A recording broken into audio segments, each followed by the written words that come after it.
Bonsoir à tous, bienvenue sur la chaîne toujours proche des populations. Ravi de vous accompagner pour votre journal sur RTI2 à la une de l'actualité de ce jour anniversaire du Sacre des éléphants de Côte d'Ivoire à la CAN 2023.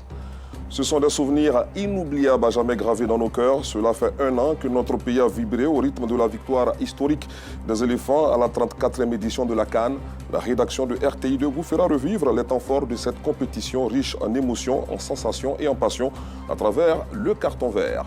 Hors de chez nous, des combats mortels ont repris dans le sud Kivu après des jours d'accalmie dans l'est de la République démocratique du Congo. Merci pour votre fidélité. Place à la rubrique du jour.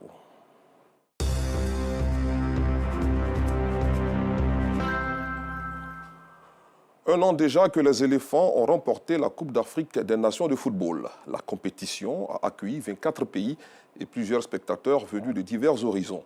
De la cérémonie d'ouverture à la finale, en passant par les différents matchs, la Côte d'Ivoire a relevé le défi. CAN 2023, une organisation réussie, c'est la trame du carton vert de ce mardi, proposée par Georgette Ido Fofana, par Gassoro Kone de Madongui et Kader Bachil. 11 février 2024, 11 février 2025, déjà un an, jour pour jour, que la Côte d'Ivoire montait sur le toit de l'Afrique, remportant de haute lutte la 34e édition de la Coupe d'Afrique des Nations 2023, la CAN de l'hospitalité, synonyme d'une 3e étoile de son histoire.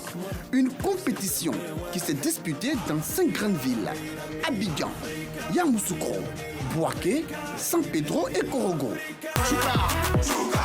Marco Dialito, Trésor M13,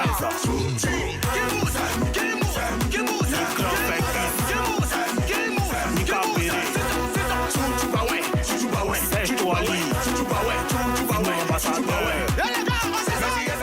Le pays, il est important de le souligner, a beaucoup investi dans l'organisation de cette grande fête du football africain.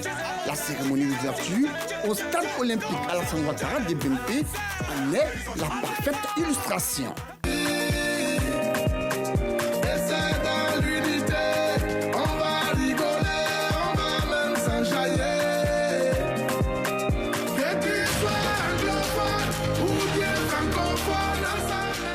Que c'est beau, que c'est formidable, que c'est fantastique, féerique, magnifique et mirifique, que c'est merveilleux.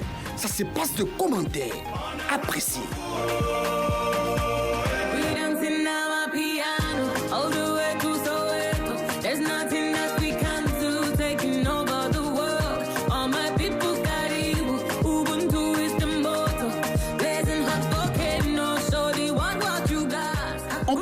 Sans risque de se tromper, on peut le dire sans détour. Oui, on peut le dire sans embâche. La CAN a tenu toutes ses promesses au milieu de ces milliers de spectateurs venus de tous les horizons. Cette cérémonie d'ouverture fut riche en couleurs. Un an après, les Ivoiriens s'en souviennent. Les 2 fois où je suis allé au terrain où on a perdu, contre le Nigeria 1-0 et contre la Guinée équatoriale 4-0, mais après, c'est le relèvement de la Côte d'Ivoire jusqu'à la victoire qui est pour moi une leçon apprise et c'était fondamental. Et ça a permis de voir que les Ivoiriens sont capables de travailler ensemble en vue d'atteindre un objectif commun global. C'était vraiment magnifique pour moi. La Côte d'Ivoire a relevé le défi en termes d'hospitalité, en termes de gestion des personnes, en termes de gestion des matchs, les équipes, l'ambiance. Je pense qu'avec tout ce cœur, on a pu offrir à l'Afrique et même au monde la meilleure des CAN. C'était des moments de renforcement de la cohésion sociale, des moments de la paix retrouvée en Côte d'Ivoire. On peut compter sur la Côte d'Ivoire. Tous ceux qui ont vu la ferveur, la détermination des Ivoiriens autour de cette CAN, je crois que, pour ne pas exagérer, nous sommes aptes aujourd'hui à pouvoir organiser la Coupe du Monde chez nous. Bien sûr, c'est possible d'organiser une CAN en terre ivoirienne. Eh bien, vous avez raison. D'ailleurs, la Côte d'Ivoire l'organise pour la 2e fois après 1984 et le pays a été à la hauteur de toutes les attentes. Ce fut la CAN de l'hospitalité, la CAN de l'accueil, la CAN de la renaissance, la CAN de la résurrection. En fait, la CAN, c'est sur nous. La CAN, c'est pour nous. Que ce soit sur l'aire du jeu, à domicile, comme dans les fan zones, sans oublier les services, les marchés, les gares routières, entre autres. C'était la liesse et l'effervescence. Les Ivoiriens ont fait corps avec leur sélection. Le tout dans un cadre très bien sécurisé grâce à la synergie d'action des forces de défense et de sécurité. Ambiance festive, conviviale, chaleureuse, sympathique et bon enfant. Essence diamant poli, Oumar Diakité.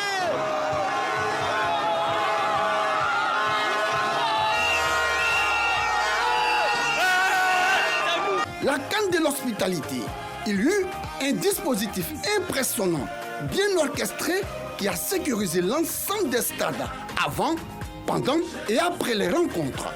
Aucun détail n'a été négligé. Ceci a marqué les esprits. Je voulais dire vraiment merci au président de la République qui n'a pas lésigné sur les moyens pour nous apporter des pelouses dignes de ce nom, des stades dignes de ce nom, au nom international. Et il faut dire qu'il y a eu des scénarios de matchs improbables. Les Ivoiriens se sont appropriés vraiment l'ensemble de la CAN. Et partout, les Ivoiriens se sont retrouvés, même avec les équipes de différents pays. On a vu vraiment une ferveur autour de ces équipes-là. Et l'hospitalité ivoirienne vraiment a été affirmée. Et ça m'a fait beaucoup plaisir. Une cérémonie d'ouverture qui a innové même les palmarès des autres et qu'on n'avait jamais vu. Ça, c'était du nouveau, avec des artistes, c'était mélancolique et ensuite ça parlait d'un thème et vraiment c'était super. Ce qui m'a beaucoup marqué, c'était l'engouement national. Toute la Côte d'Ivoire était réunie comme une seule personne. Il n'y avait pas de distinction. Tout le monde formait un bloc. Et ça m'a marqué. C'était longtemps, on n'a pas connu ça de la Côte d'Ivoire. 24 nations ont foulé le sol ivoirien sous l'implication des bénévoles recrutés pour la circonstance.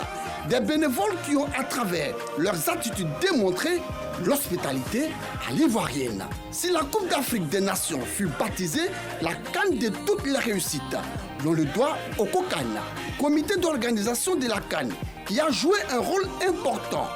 Le COCAN, piloté par le ministre François Amicha, a fourni beaucoup d'efforts et de sacrifices, se privant parfois de sommeil. Ça nous a pris au moins 3 ans. Depuis 2017 jusqu'à 2021, il y avait une première phase qui avait lieu, mais la phase décisive a commencé à partir de 2021.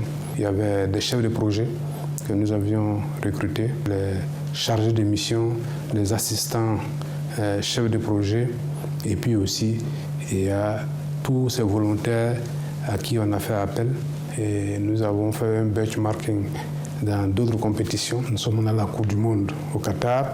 Nous avons participé à la Coupe d'Afrique des Nations, l'édition du Cameroun. Nous avons mis cette expérience-là au service du COCAN. Super! Bravo! Pari réussi! Fruit d'un travail méticuleux. Vous l'avez fait, vous avez cru et vous avez relevé ce grand défi pour le grand bonheur de la population. L'enjeu qui était lié à organiser la plus belle des CAN, il y a du monde qui arrive, comment faire pour recevoir tout ce monde-là de façon harmonieuse? Comment faire pour que tout ce monde-là se sente chez lui quand ils franchissent les portes de nos frontières? Et ça, c'est ce que nous avions comme défi à relever. Et on l'a fait avec le concours des Ivoiriens. Parce que la CAN ne serait pas la CAN de l'hospitalité si les Ivoiriens ne leur avaient pas ouvert leurs bras. Les Ivoiriens ont accueilli leurs frères venus de toutes parts avec le sourire et ils sont allés vers eux. Et la gestion de leur rapport à l'altérité s'est faite, en tout cas à la grande satisfaction de tous ceux qui sont venus à cette CAN. À travers cette CAN, nous avons vu notre devise, l'union, discipline, travail. Et ça aussi, ce n'était pas de 20 mots. Surtout que l'hymne national. Selon Moumouni Silla, 9 comités ont été installés à l'effet de suivre dans les moindres détails l'exécution des tâches pour la réussite de l'événement, de l'hébergement à l'accueil, en passant par la restauration, le comité d'organisation a relevé cet autre challenge, celui de la mobilisation.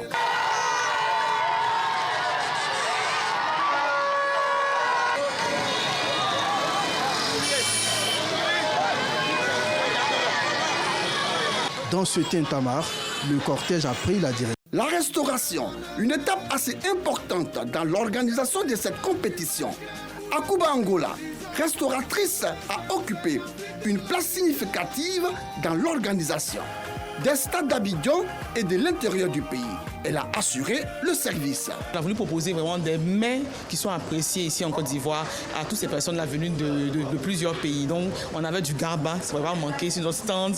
On avait aussi de la loco, à loco œuf, à loco poulet. On avait du chep, on avait des sandwichs, on avait du pain fourré, on avait nos jus qu'on aime bien. Je retiens que ça a été une belle compétition, surtout que finalement on a gagné. Et cette victoire-là nous a permis en tout cas à nous restaurateurs d'aller jusqu'au bout. Parce que imaginez si on était sorti peut-être plus tôt de la compétition, ça allait être compliqué pour nos investissements qu'on a eu à faire, tout ça. Les stades n'allaient pas être bondés et ça allait mettre à mal en tout cas notre investissement. Et Dieu merci, grâce aux éléphants, on est allé jusqu'au bout de la compétition et on a pu vraiment tirer le maximum de la compétition. Le succès de toute cette organisation repose sous le leadership du président de la République, Alassane Ouattara, qui a créé de nouvelles infrastructures routières.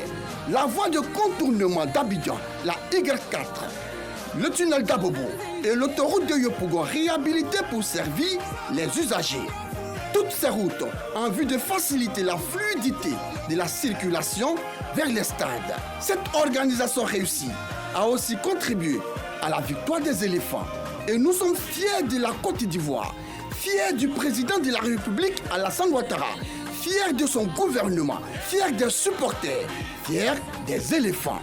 Vu la qualité de l'événement, vu la création et la réhabilitation des stades et routes, un joli, un mignon, un charmant, un beau carton vert est attribué au premier des Ivoiriens, le chef de l'État, Alassane Ouattara, pour tous ses moyens déployés. Carton vert également au ministre des Sports et au COCAN pour avoir assuré l'organisation. Carton vert aux supporters ivoiriens pour leur patriotisme durant la compétition. Écoutez, quand c'est bon, quand c'est sublime, quand c'est bien fait, il faut l'apprécier. En tout cas, bravo. Bravo et encore bravo au président de la République, Alassane Ouattara. On peut le dire, hein, de la peur de l'élimination à l'explosion de joie, les Ivoiriens sont passés par toutes les émotions avant de remporter leur CAN à domicile. Restons dans la ferveur de la célébration de l'anniversaire du sacre des éléphants à la CAN 2023 pour dire qu'une cérémonie de commémoration s'est tenue ce mardi au plateau en présence du ministre délégué au sport et au cadre de vie, Adjemet Silas, en ce jour anniversaire. Reportage Véronique Conan. 11 février 2024, 11 février 2025. Cela fait un an, jour pour jour, que la Côte d'Ivoire a brandi pour la 3e fois de son histoire le prestigieux trophée de la CAN au stade Alassane Ouattara de Bempé. Autorités sportives, artistes, sympathisants et supporters des éléphants ont marqué le moment en commémorant cette journée anniversaire de la victoire des éléphants à la CAN 2023 en compagnie du ministre délégué auprès du Premier ministre chargé des sports et du cadre de vie. Cette journée commémorative se veut journée de souvenirs, journée de temps d'émotion, souvenir de temps de pression, souvenir d'ardeur au travail, souvenir d'un parcours humain, semé d'embûches, mais au terme duquel nous avons obtenu les fleurs de la victoire. Devoir de mémoire, mais également obligation de nous préparer pour l'avenir.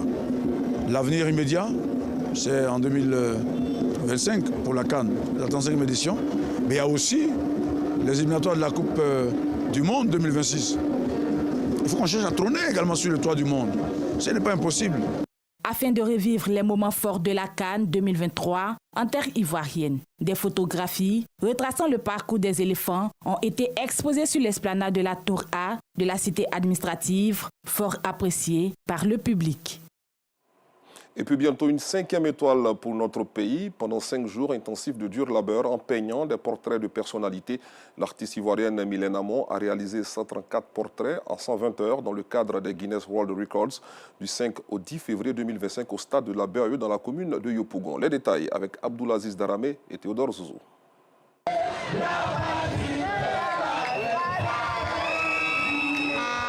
Il est 22h35 au stade de la BAE de Yopougon ce lundi 10 février 2025.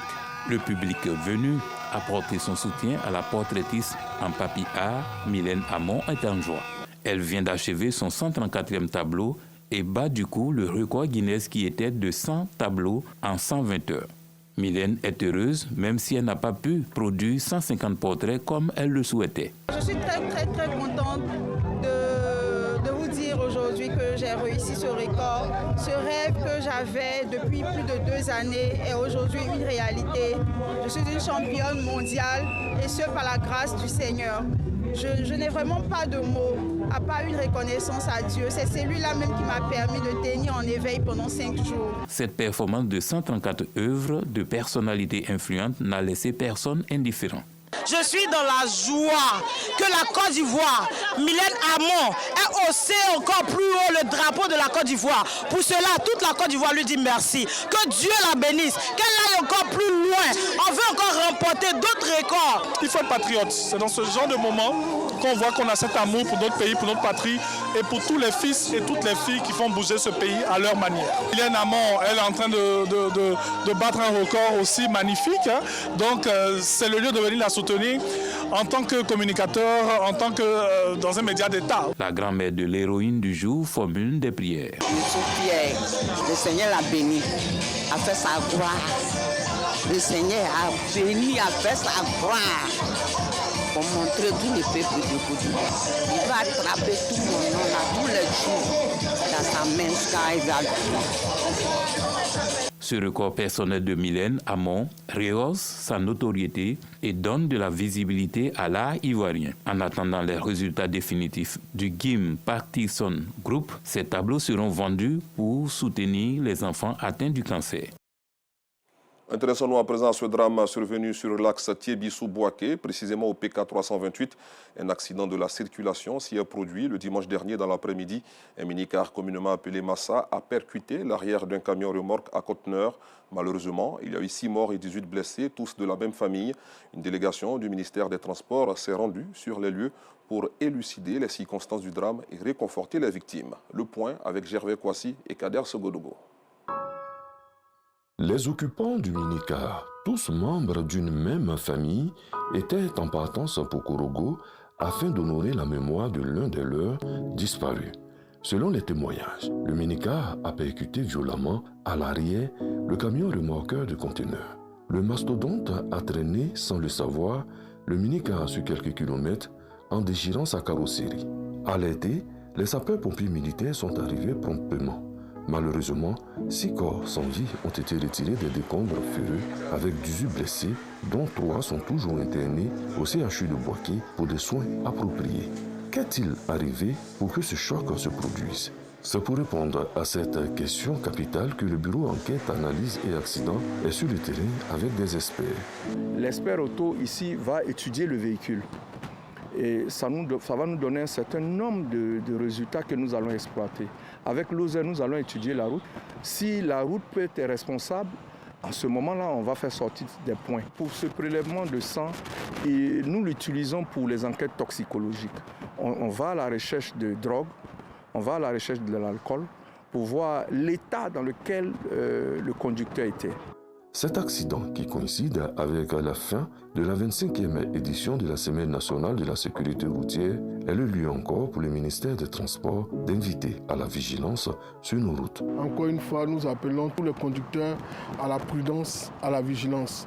Nous leur demandons de contrôler l'état mécanique de leur véhicule avant de prendre les routes. En plus de cela, nous leur demandons d'être corrects, de ne pas fumer la drogue, de ne pas boire l'alcool, de rester zen au volant. Le ministre des Transports, Amadou Kone, a produit une déclaration pour souhaiter un prompt rétablissement aux blessés tout en exprimant sa compassion aux familles endeuillées. Parlons éducation à présent. Le lycée Adama Sanogo d'Abobo a vibré au rythme des cultures ce mardi. Pour marquer cette journée spéciale, les élèves ont troqué leurs uniformes scolaires contre des tenues traditionnelles représentant leurs origines ou des vêtements rétro en hommage aux figures marquantes de l'histoire ivoirienne. Le compte-rendu de Bienvenue Kwao, Yamki Lermel et Gilles Tonien dans nos prochaines éditions. À l'international, alors que le groupe armé M23 et ses alliés, notamment le Rwanda, avaient annoncé un cessez-le-feu unilatéral, des tirs nourris ont été entendus hier à une 60aine de kilomètres de Bukavu, dans la province du sud Kivu. Les combats se sont poursuivis ce matin, opposant le M23 et ses alliés à l'armée congolaise, appuyée aussi par ses alliés. De nombreux morts sont à déplorer, notamment un officier burundais. Fin de cette édition, merci de l'avoir suivi. Bonne soirée sur RTI2.